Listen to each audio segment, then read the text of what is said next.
Hey guys, I'm Captain Mitchell Duggar from Key West, Florida.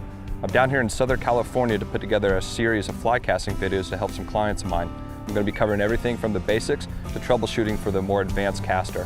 Hope you enjoy.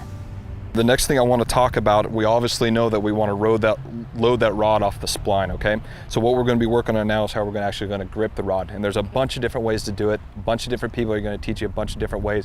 But what I found is always the best is to make sure and have your thumb up on top of the rod. The reason for that is the wrist is naturally a really weak part of your body. It doesn't matter if you lift weights all the time or not. It's really, really weak. And what people have a tendency to do is try to load that rod with the meat of their hand.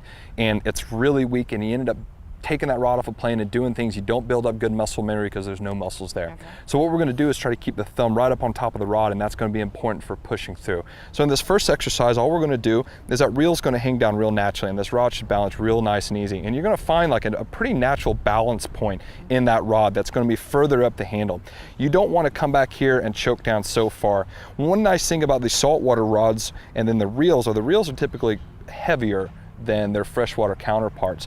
One reason that's nice is with this heavier grain weight and this tip going out through there, we have a better balance point higher up on the rod, and what this does creates more of a fulcrum, so it makes more of a natural kind of swing as that rod goes back and forth, and we want to use that as much to our advantage as possible.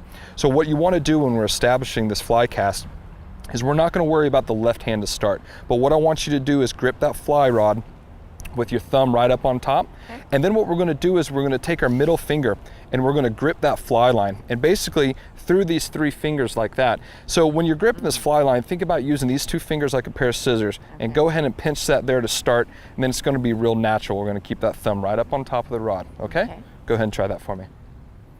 Thumb up on top of the rod, great. Yep, bring that line, pretend it's cutting like scissors. Now perfect. Now this is going to be really good for fishing and stuff later, and it's important to establish where you want to put that line. Some people will loop it through their index finger, sometimes they'll do it through their middle finger. I prefer the middle finger because I have more control, and that's a great place to start, okay? Okay.